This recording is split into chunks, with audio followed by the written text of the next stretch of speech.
ایک اور بڑا عجب فینومینا ہے، جب بھی تکبر کی بات ہوتی ہے نا تو لوگوں کے ذہنوں میں خیال آتا ہے یہ تو امیر کرتے ہیں، ہم تو ہیں غریب، میں کہاں سے تکبر کروں گا، ویسے نوکری والا آدمی ہوں۔ یہ ہے شیطان کا وار۔ ہاں، علماء نے تکبر کے 8 ریزنز لکھے ہیں، اور اس میں جو مال ہے نا وہ تیسرے نمبر پر آتا ہے، مال پہلے نمبر پر نہیں ہے۔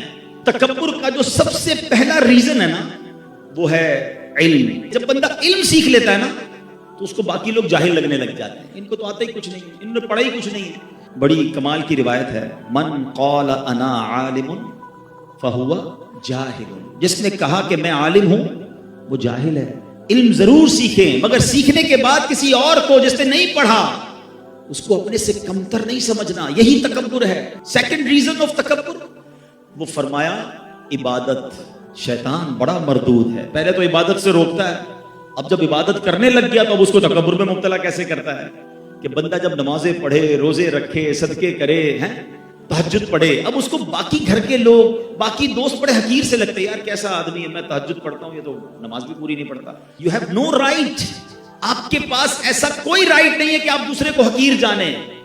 اور یہ شیطان کا بڑا خطرناک وار ہے کہ عبادت گزار کو تکبر میں مبتلا کر دیتا ہے۔ بڑا پیارا واقعہ ہے نا کہ ایک بار ایک بزرگ جو تھے اپنے بیٹے کے ساتھ کہیں سفر پر جا رہے تھے، راستے میں مسافر خانہ آیا، باپ بیٹے بھی سو گئے، قافلے والے بھی سو گئے، تہجد کا وقت ہوا تو باپ بیٹے اٹھے، تہجد پڑھی۔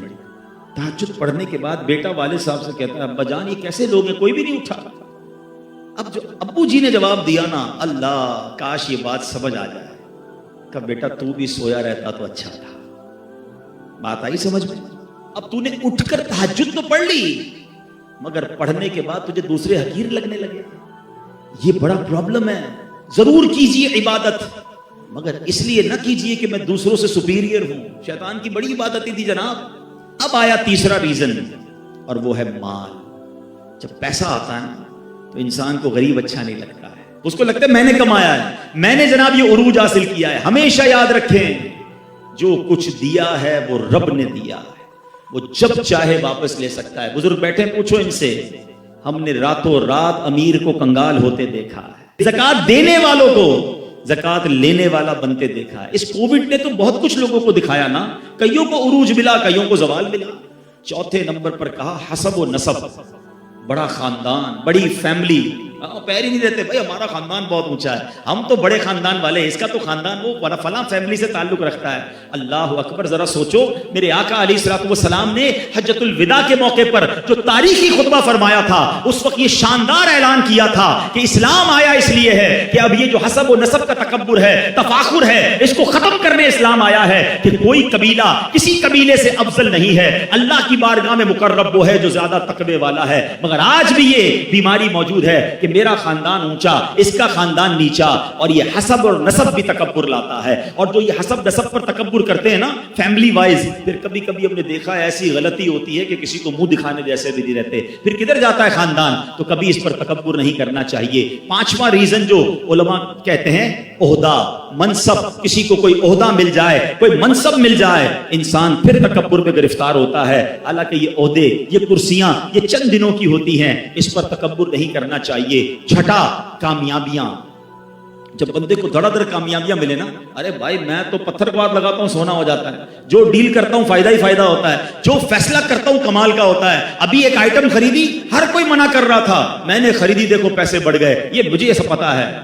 یہ انسان کو مبتلا کرتا ہے تکبر میں۔ ارے تمہاری کیا اوقات ہے، میری کیا اوقات ہے، اللہ مہربانیاں کر رہا ہے اور تم اتراتے جا رہے ہو۔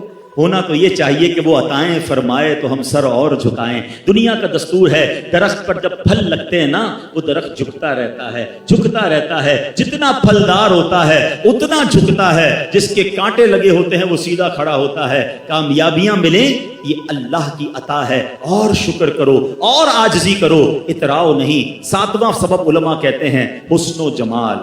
کوئی خوبصورت اللہ نے کسی کو بنایا، اس کے بھی اسٹائل ہے، وہ غریب ہو جاتے ہیں، اس کو کوئی سانولا آدمی اچھا نہیں لگتا ہے، کہتا ہے یار دیکھو اس کا رنگ کیسا ہے، اس کا قد کیسا ہے، اس کا انداز کیسا ہے۔ توبہ توبہ توبہ۔ ارے اللہ کے بندوں، اگر اللہ نے تمہیں اچھی شکل صورت دی ہے نا تو اللہ کا اور شکر ادا کرو کہ اللہ زوال نعمت سے بچانا، اور میرے مالک ادھر تو اچھی شکل دے دی، قیامت میں بھی چمکتا چہرہ دینا۔ کیا فائدہ ایسی شکل کا کہ ادھر خوبصورت شکل ہو اور قیامت کے دن چہرہ سیاہ ہو جائے۔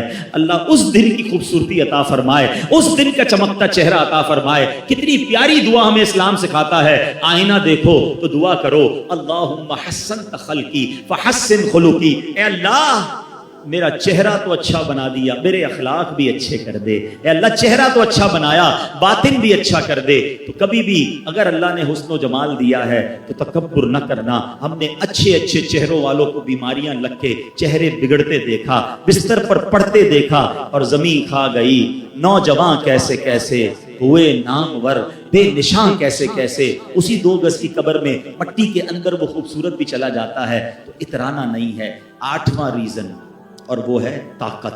آقا کے پاس کیسی طاقت تھی اور عاجزی کیسی تھی۔